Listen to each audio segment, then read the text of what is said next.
Assalamu alaikum wa rahmatullahi wa barakatuh, brothers and sisters. Do you think that when you start a podcast, or when I start my videos, or when you start by giving the salam, some people just turn off and they think, oh, this is going to be religious? One of the beautiful things I noticed with Arab content creators is that they, regardless of whether the content is going to be like religious focused, they always give salams. So like they could be doing content about gaming, like gamer YouTubers and stuff like that, and they always start with salams. And I think it's beautiful. Like, we're Muslims, right, and we have that as our identity. Like, I remember when I first started, not when I first started, like always, like on YouTube and stuff like that, sometimes I think, oh, should I give salams at the beginning, or should I just like start with hey or hello, or like not start with any greeting? Because yeah, you don't know, are you like excluding people, including people? And then you start realizing, I think as you mature, that, you know, who your audience is and also who you want to speak to, and basic manners, and you accept that actually, yeah, you want to create content for Muslims, people like yourself, because there's some benefit in that post, just like posting something. Like, there's actual like benefit in like trying to be of some kind of benefit to society. And yeah, anyway, okay, so it's a solo episode, and also I'm slightly ill. If you can't tell that I'm slightly ill, and I'm gonna have to apologize in advance, because there might be times where I'm coughing or like sniffling, or you can hear my gunk in the back of my throat or my nose or whatever. But you're gonna have to forgive me for that. I've actually been ill for a whole week, and alhamdulillah, whole family has it.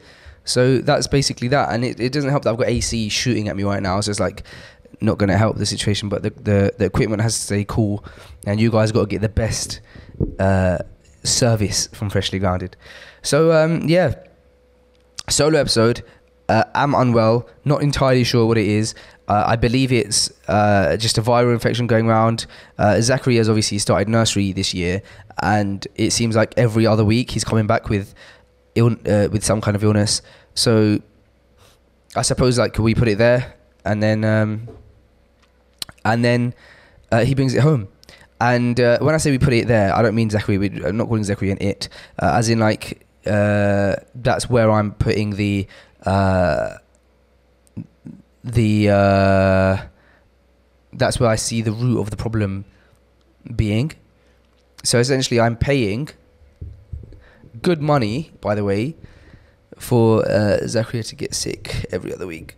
That's we're gonna have to deal with that.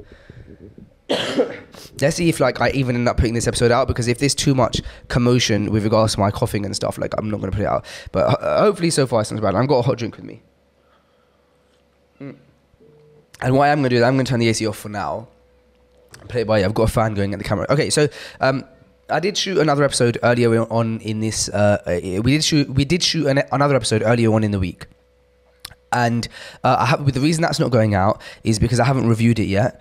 It was like one of those ones where there was loads of us, and I think with those episodes I need to review them more, because not because anyone says anything wrong, but because there's more of a chance of us going, like, the idea of Freshly Grounded initially was like to have like off-topic conversations, but also like there needs to be some kind of focus, right? So I need to kind of review those things, and so it hasn't been edited and stuff either. And so I thought, well, it would be nice to do a solo episode with you guys, and on top of that, see where hopefully I can provide some value, because value-driven episodes I think are the best episodes. In terms of statistics, I don't know, but weirdly, and I'm in the field of marketing, but weirdly, with Freshly Grounded, I don't really look at how things work in terms of the data, which is completely stupid, but it's worked for me so far. I kind of base it more on gut feeling and what I feel like, I don't know, like, is being enjoyed and stuff like that. So I think we're going with value here. And so then the thought process I was going through when I was thinking about this episode was, well, where can I provide value? Because value, I suppose by definition, has to be something that I have that those of you who are listening to this podcast don't have. And I think that when you look at it like that, because then obviously I can impart some wisdom, and then when you look at it like that, I think there's Well, that makes it very difficult because I don't have necessarily. I'm probably not cleverer than a lot of you guys or most of you guys who are listening to this. So I can't. How much can I impart or depart knowledge in a secular manner, and then I'm probably not as religiously knowledgeable as a lot of you guys listening to this, and so I can't really drop Islamic gems. And plus, I have a strict rule of staying in my lane. I try to do so. So then I was thinking, well, then where on earth can I provide value while I'm doing this episode? And I came to the conclusion that there's a few areas where I feel like hopefully I've got experiences in that I can provide value. One of them is obviously content. Marketing is another one. Content marketing. Also, I think there's this huge need. I don't think I necessarily fulfill it, but I do think there's a huge need for content to be created for the productive Muslim. I know that Allahumma barik, there's a brother, I think his name is Muhammad Faris, and he owns a company called Productive Muslim and a book called Productive Muslim. So I think he was one of the founding people who had this idea. So props to him. But I do think more needs to be done in all kind of digital platforms for kind of this idea of I don't like using the word productivity anymore, weirdly, because now it's potentially got a feel that maybe isn't what I'm trying to say, but essentially, yeah, a practical, maybe more practical content that doesn't focus as much on knowledge, uses knowledge as its decision maker, but something for example, talking about doing sponsorships for content creators, and but knowing that has to be unique to Muslims. Everything has to be unique to Muslims. So imagine if a person is talking about buying and selling cars, but they do it with the prerequisite in their brain that obviously we can't use interest and stuff like that, and so then all of a sudden the content becomes more digestible. And I do feel right now that all of the content, or a lot of the great content that exists in the practical world for Muslims, we take it from non-Muslims and then we have to adapt it.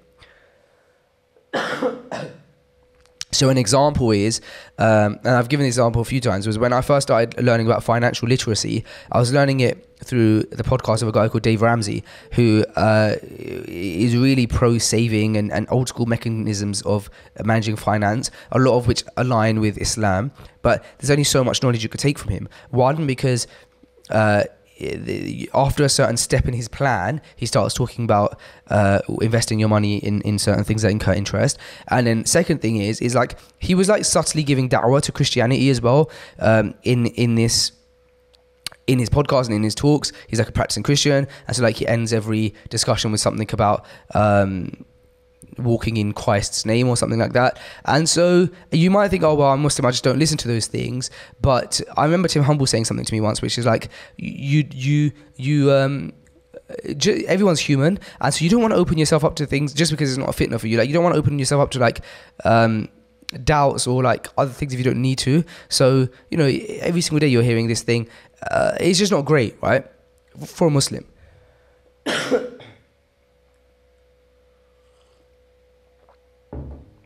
Sorry. So oh man, when you have a hot drink though, for a few seconds you feel like you've cured your sore throat.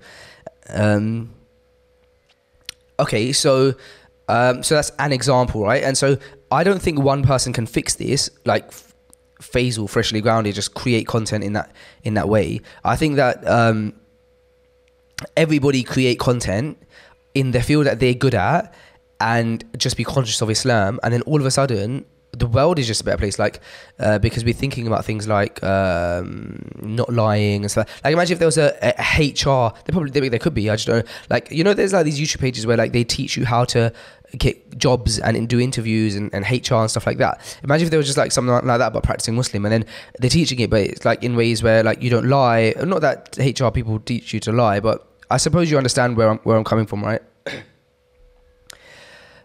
Oh man, where am I? So that's not where I am going to give you guys value today, because I don't think I'm a complete human in that way. But where I am going to give you value, hopefully, is in the topic of, well, it's taken 10 minutes to do this intro, in the topic of doing something.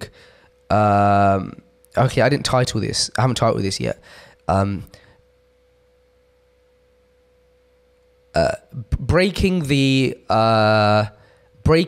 your reality. Breaking your reality. What I mean by breaking your reality, and I think this is an important thing to do, is breaking what you know about yourself and your reality and your life and your surroundings in order to grow. And that's a scary step. And the reason I feel equipped enough to speak about this is because I'll give you a bit of a background story. Why not? Because I'm on a podcast and it's all me. My name Faisal, one of the like definitions you could draw out of Faisal, and the one that like we used to think when I was younger, is like decision maker. As I've gotten older, like some shuyukh are giving me a better definition, which seems to make sense, because you know your name Islamically has an impact, right? And so we used to make this joke growing up that my name means decision maker, and I'm the worst at making decisions. I'm terrible. You guys will know this about me. I always give the example of like, if I'm at Nando's and they're like, oh, do you want chips or spicy rice? I'm like, chips. And I'm like, oh, no, actually spicy rice. And I'm like, no, actually chips. Like, I can't make small decisions. I'm a bit better at it now, but I haven't been great at making small decisions. However, the weird thing is, and so we used to make a joke when I was younger all the time. Faisal means decision maker. How what's the word? Ironic is it that it means decision maker, and I struggle to make decisions, even the smallest decisions. And then when I got older, one of the shuyukh explained, he was like, oh, what's your name? I'm like, Faisal. He's like, Faisal, wow, that's a beautiful name. Do you know what that means? I was like, yeah, decision maker. And he was like, kind of. He was like, you know, someone who like Faisal, it means you can like distinguish very easily between the good and the bad. That's kind of making a decision, right? And I was like, wow, that makes so much more sense. And the reason I say it makes so much more sense is because me and my wife always joke is that I find it very easy to follow rules, and I find it really hard to break rules, which is weird because of what we're going to be talking about today, which is like breaking your what did I say? Breaking your reality. But let me write that down because I'm going to forget. Okay, I'm going to have to define this to you guys in a second. Breaking your reality. Okay. Me and my wife always have this joke, well, not a joke, but like this understanding that is a lot easier for me to follow rules than perhaps other people. If I see a rule, I want to follow it. I don't know why. I don't know why I'm like that. I hope it's not based on fear. I hope it's just something that Allah's put in me, because, you know, a Muslim is bound by his the rules that are set upon him, you know, providing they are permissible. And so yeah. Where am I getting at with this? All right, so here we go. So value. Where can I provide value? Right. So it's weird that I'm doing a talk about breaking your reality because of like what I'm known for. However, the reason I brought up this is where I've come full circle in my head. So I'm bad at making small decisions. That's what I was talking about. That's why I explained my name. I'm bad at making small decisions, renowned for this. However, weirdly, I'm great at making massive decisions that other people would just really struggle to make, to the point where they're making that decision for 20 years. An example is the move to Dubai, but that's not just the one example. This has been a theme in my life, making massive decisions. I'm just a big decision maker, you know? No, joking. So like, the move to Dubai, I'll give that because that's a very clear example. You know, I've got now 2 children, a 1-year-old and a 2-year-old. Now, obviously, a 1-year-old and a 3-year-old. A wife, and no necessarily like major prospect in this other country. Like for myself, like I haven't got something set up necessarily like already. And I'm like, let me move 3 people who are dependent upon me out of their life, out of their reality, because I believe this is the right thing to do. And so I was speaking to this brother, and he is double my age. And when I told him I'm going to move and stuff like that, I was still in the UK at the time. He was like, do it. He goes, my biggest regret is never doing it. 20 years ago, I was going to do it, and I never did it. And Allah Mubarak, he's very successful, so it's not financial. But he is like, he was like rooting me on, man. And I think for some reason Allah's put it in me to be able to make these big decisions that people can spend 20 years trying to make the decision, or 5 years, or 1 year, or 6 months. And so because of that, that's what I'm going to talk about today. And that's why I've called it breaking your reality. The definition of what is breaking your reality, which is a coin I've literally just termed, is making big decisions that change the way you see things in life. I'm going to give you another example. In the UK, and this is a financial example, in the UK, I know like the majority of our listeners are from the UK. I know some of you are going to be from the US, from Canada, but hopefully we can all relate to this scenario to some extent, right?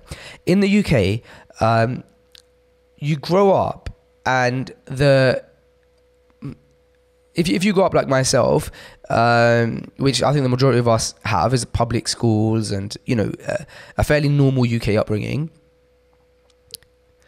What I mean by that is like not necessarily going to private schools and stuff like that. You grow up, and the jobs that you see around you, your parents, the jobs that your parents have, the jobs that your peers' parents have and stuff like that, you know, generally it's like teachers, taxi drivers, businessmen, but like, you know, not business tycoons, businessmen like shop owners and stuff like that.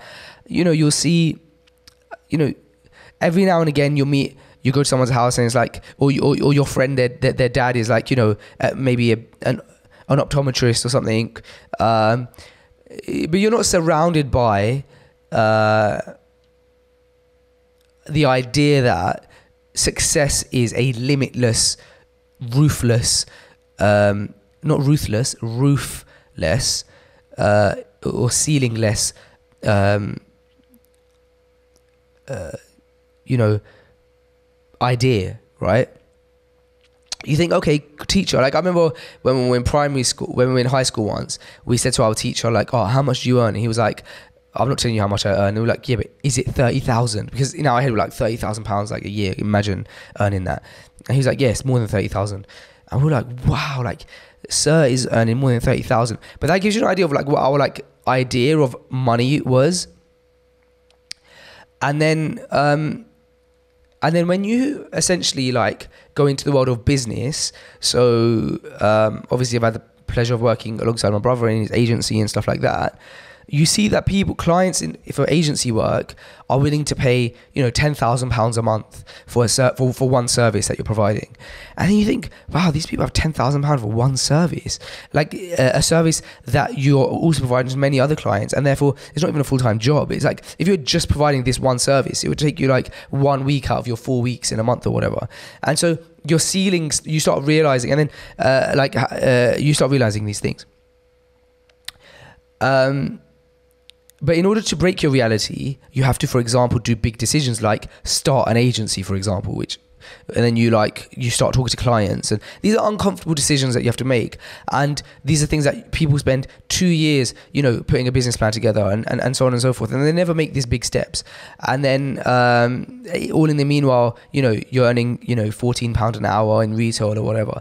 And that's a financial example. And that's not to like financially shame or anything like that, but it's an example of breaking a reality, making a big decision that perhaps other people wouldn't make. But the idea of making that big decision is to see what's on the other end of it, and to realize that your reality wasn't actually the reality. It was just your reality, and now you have a new reality. And so it's important to do that. And I don't want this to be a financial episode, because I in no way can teach anything to do with finances remotely. I'm not in any way a you know, like a millionaire or something. So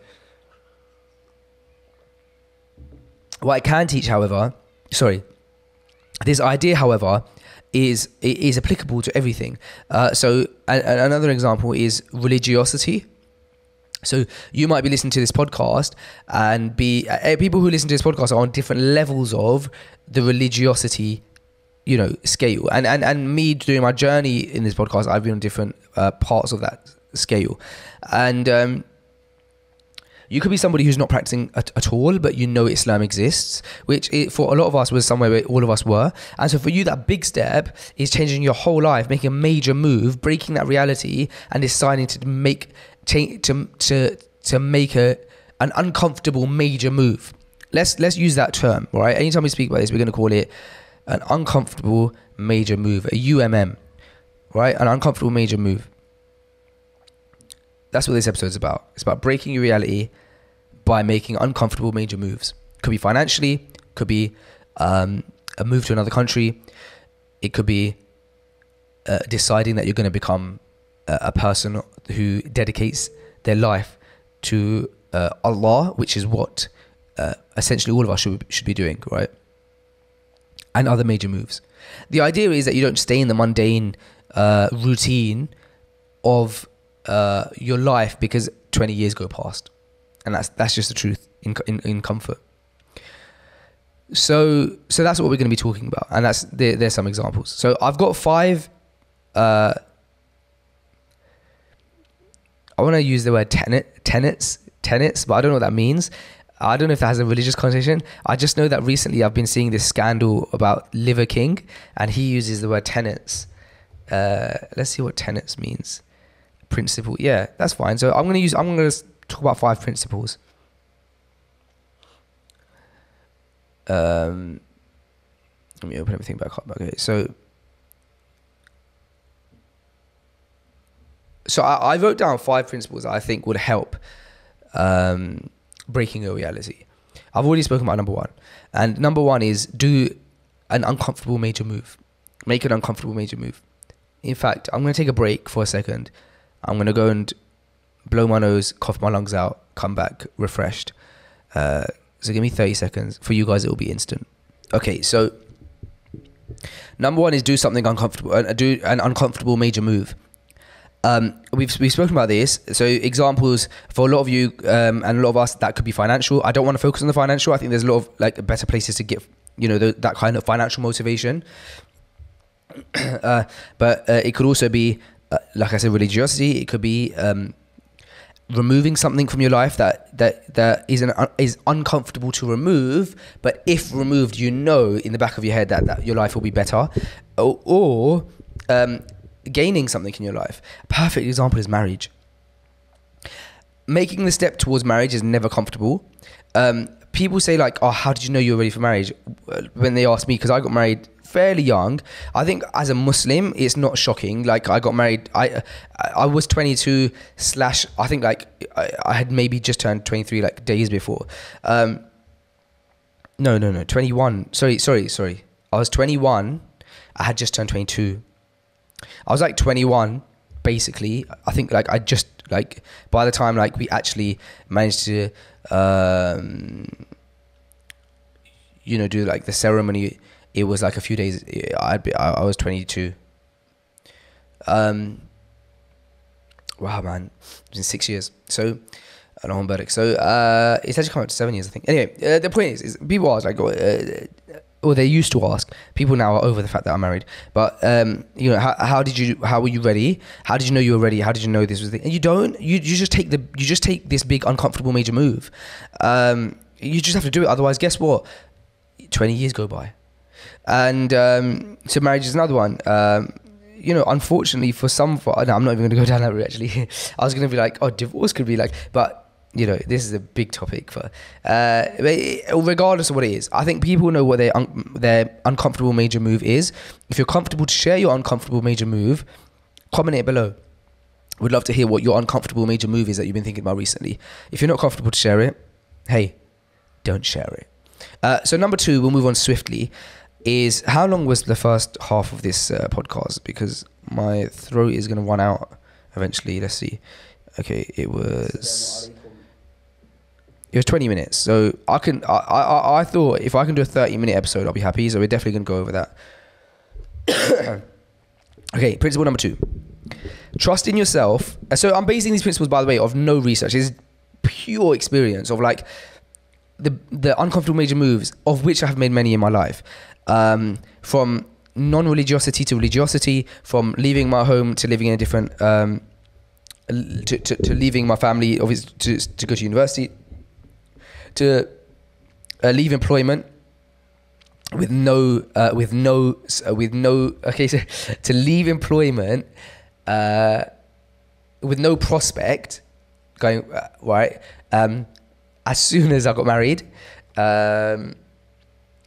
which is crazy, to get married, to move country, like house and stuff like that. And then there's many other private situations in which I've been I've had to make major uncomfortable major moves. I think moving country is probably like the biggest one, because I had the kids, and the consequences of it were so severe had it gone wrong.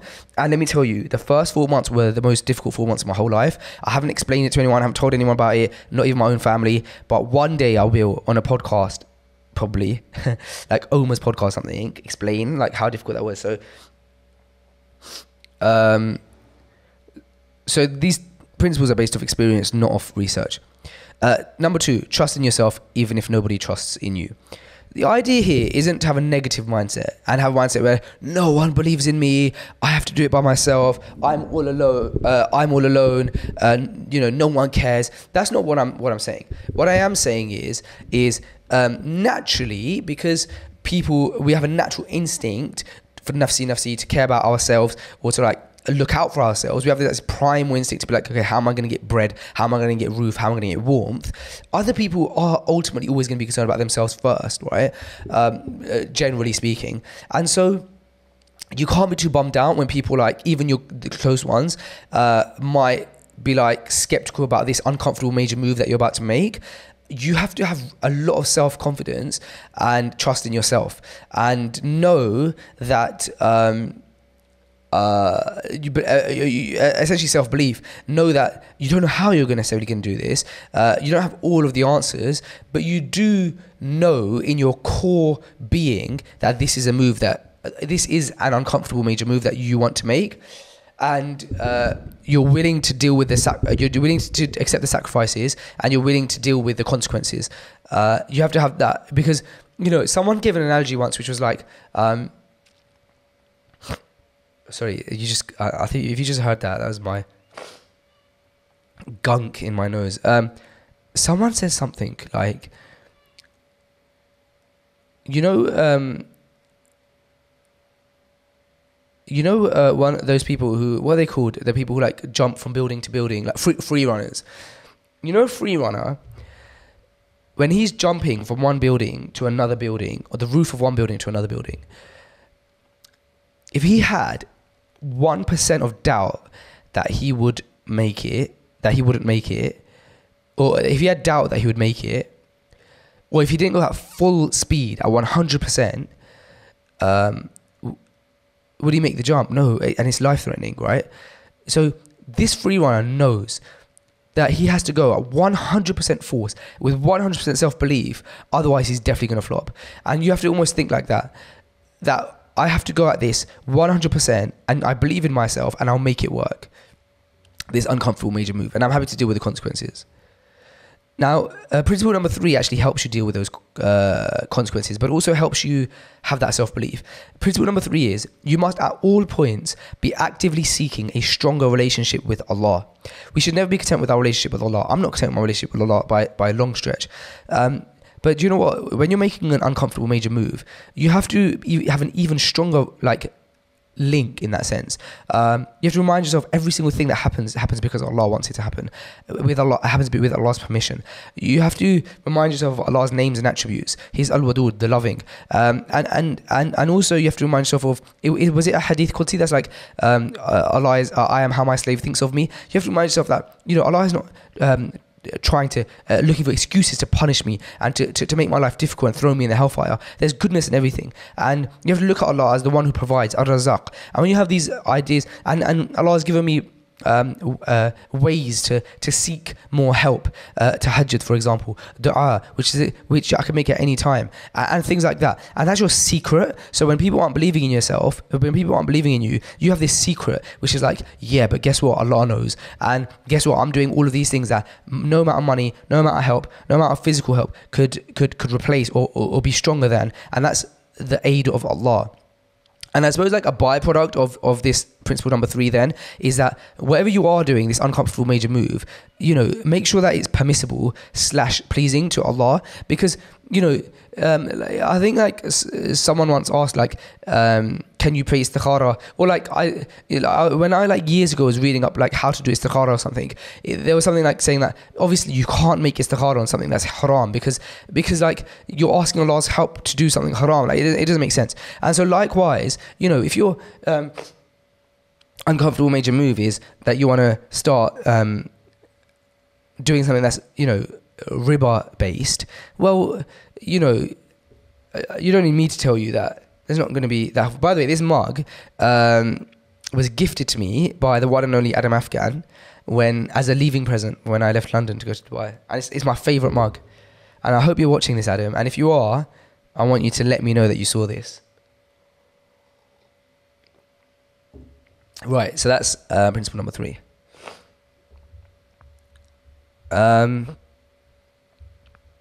Principle number 4 then. So we had principle number 1, which was do an uncomfortable major move. Principle number 2 is trust in yourself, even if nobody trusts in you. Principle number 3 is you must at all points be actively seeking a stronger relationship with Allah. By the way, with this idea of breaking the reality, this isn't principle number 4. I'm just going off on a tangent again, as I always do. I think it was Sean in MFM. This podcast that has like consumed Kaya and I, which is like, it's a business podcast. But a few weeks ago, I think Sean was talking about this idea about he called it like breaking the frame as well. What he was saying is they were asked a question, which was, would you rather have $100,000 salary every single year, or have $100,000 and then something like for 1 year, like for example during the crypto rise, get $100 million and then experience the crash and then go back to $100,000. And so one of the guys, he said, I'd rather just consistently have $100,000 because, you know, once I've tasted 100 million, it's going to be hard. The climb back, the drop back down to 100,000 is going to be too difficult. I'd rather not know what 100 million feels like and be happy with 100,000 every year. The other guy said, I'd rather have, Sean, he said, I'd rather have the 100 million and lose it and then go back down to 100,000, because what it does is it breaks the frame, which is exactly what we're talking about. It makes you realize, oh, you can have 100 million. And then so now when you come back to 100,000, you've gained a new value, which is you've gained the perspective of understanding that there are things beyond the reality that you know. So try and apply that to like the non-financial world as well. So again, religiosity is an easy one. You think, well, I'm happy being, you know, this level of pious because, you know, I'm a good person and I pray 5 times a day, whatever. And, you know, just trying to become like the world's best Muslim is for scholars and other people. Like, it's just not for me. When you think like that, the problem is that actually the better of a Muslim you become, the happier your life is, and you only get to experience that if you do dive in with both feet. You know, so that's an example in a non-financial way, and I'm sure there's with a move, for example, with moving from London to Dubai, like that's another way. So anyway, principle number 4. Principle number 4 is you must know yourself better than anybody else knows you. Don't be self-deluded. So this is a big one. Okay, so you must know yourself better than anybody else knows you. Don't be self-deluded. We can split this up into two. So, what does knowing yourself better than anybody else knows you mean? Well, it means that there's always going to be times when, okay,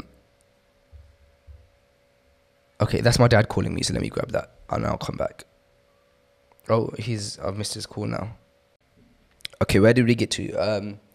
Okay, you must know yourself better than anybody else knows you. So, and don't be self-deluded. So, the idea of this is,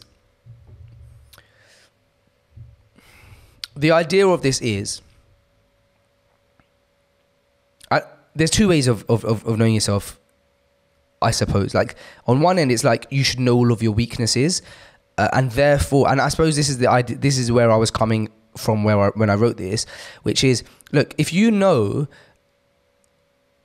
let me try and think of something that's like realistic for me.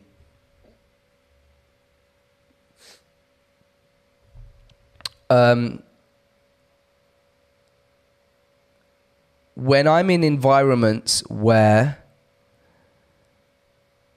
oh man, I can't think of anything. This is really frustrating. Like, I can always think of these things. Maybe I don't know myself. No, I do. When you're on a podcast and like you have to think of this exact thing, like it doesn't happen, it's annoying. Okay, let's say for example, I know about myself, a very menial one. I know about myself that I sometimes talk at people, right? Like I'm a podcaster. So when I have thoughts, I have to share my thoughts. I don't know why. It's a bad thing. It's a weakness because you shouldn't have to share your thoughts. But it's like when I speak them out loud, I can start, compartmentalizing them. Now, if someone came to me and was like, wow, like you always have to share your thoughts out loud, it wouldn't surprise me. It's a bad example, right? But the point is that your weaknesses, whatever they may be, if you know them about yourself, the advantage of knowing your weaknesses is that you can... sorry, I just got a message that's distracted me. Gosh, it takes you out of your line of thinking completely, doesn't it? So if you know your weaknesses, you essentially can't be surprised. Right, like, and you already know stuff about yourself, and you try to work on them and stuff like that. But you get hurt less and those kind of things. Why is that important for making an uncomfortable major move? Because if you become self-deluded, and you fail at something, or someone brings something up with you when you're making an uncomfortable move, and someone brings up a weakness.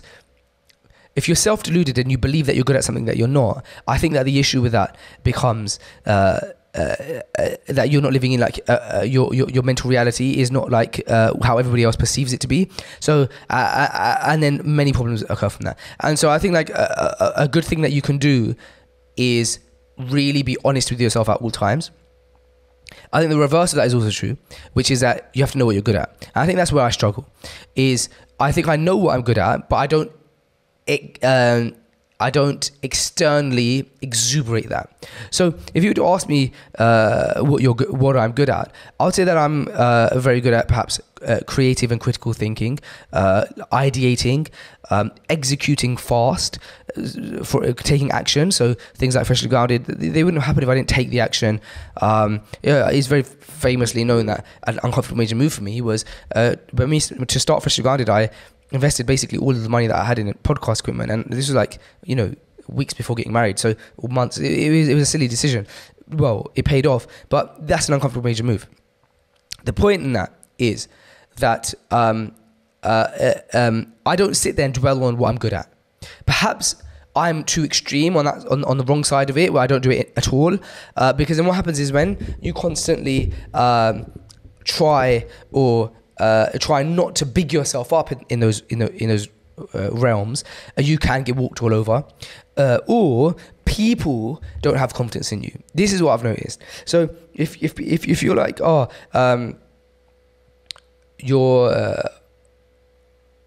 if someone's like, like, how do you set up the whole like podcast stuff and things like that, and you're like, I just kind of like piece things together. I just kind of guess which mic is good and which software to use, and that kind of made it all work. That person's probably not going to come to you and go, hey man, I need to set up a podcast. I'll pay you to set up the podcast because you know your equipment. They're going to be like, this guy doesn't even know what he's talking about. Whereas the truth is, if somebody asks me that question, actually, I know every single lead, every single software. I've spent 6 years doing this. I know podcasting, its equipment, its software, its execution, its marketing, its planning, down to a T. I'm very confident in it, but I'll never exuberate that confidence. This is the first time even I've exuberated that level of confidence in it. But it's important. So I think you have to have the balance right. You have to know your negative traits, you have to know your positive traits, and you have to know when they should come out as well, and when you should externally let them be known. Principle number 5, is you must be grateful for where you are at. This is a really important one. So principle number 3 was you must at all points be actively seeking a stronger relationship with Allah. And where that comes in, or what that relates to a lot, is when you are making the major uncomfortable move and you are uncertain about what is going to happen, what the result of it is going to be. However, if you're a person who has that level of energy and 100% conviction and focus, like we mentioned, and you have that trust in Allah, there's a very high likelihood that you will achieve that, the success of that major uncomfortable move. At that point, you must rely on principle 5, which is being grateful for where you are at.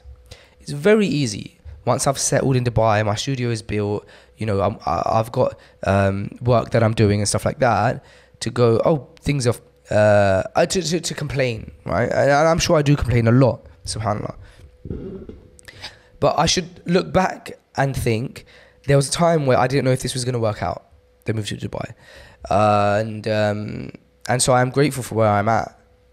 And gratitude in life generally is a massive principle that unfortunately I don't practice enough.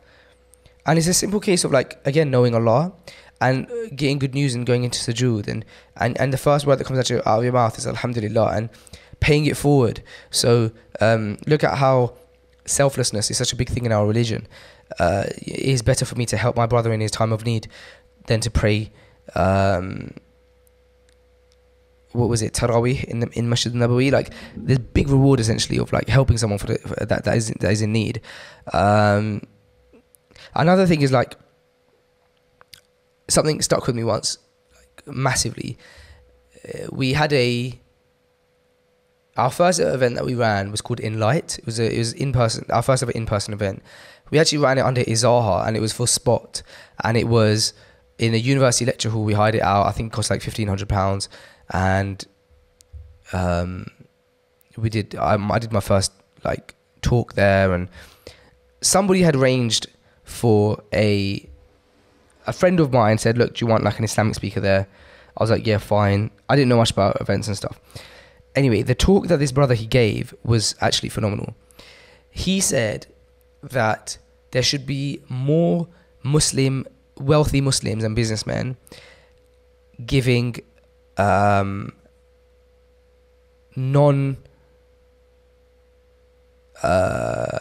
giving halal loans, right?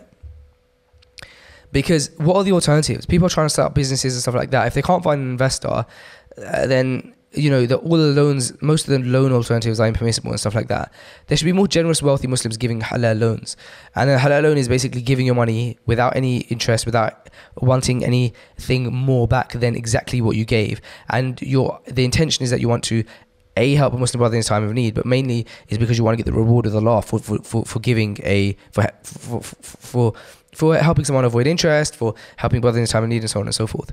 Now, there's a good point, which is that unfortunately, perhaps there needs to be, it works both ways. Like we said with that in that podcast with Tim Humble, the marriage one, which is like, two people both need to be really strong on giving each other their rights and not being eager to take their own rights. And if the world was like that, then everybody would be trying to do what's best for other people, and the result of that would be everybody would be getting their own rights anyway. Because if you and I are in a business relationship, or me and my wife are in a marriage, and I'm trying to give her rights and she's trying to give me my rights, then what's going to happen is we're both actually going to be receiving our rights all the time. We're fighting each other to give each other their rights. When you're seeking your rights and that person's seeking their rights, most of the time you're not going to get your rights. And so likewise in this loan situation, yes, there should be more businessmen trying to help Muslim people and giving more, or not just businessmen, whatever, but there should be more people, and not just men either, apologies, but just like there should be more Muslims giving halal loans.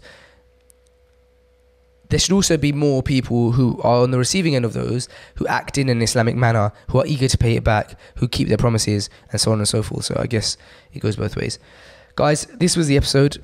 This is the most I could get out of my throat. We did it. Alhamdulillah. Alhamdulillahi Rabbil Alameen. I hope that was of some kind of benefit. I enjoyed this episode, but I would because I'm me. And who doesn't like listening to the sound of their own voice? So, selfishly, Jazakallahu khair. I hope you guys enjoyed, and we'll see you again next week, inshallah. Assalamu alaikum wa rahmatullahi wa barakatuh.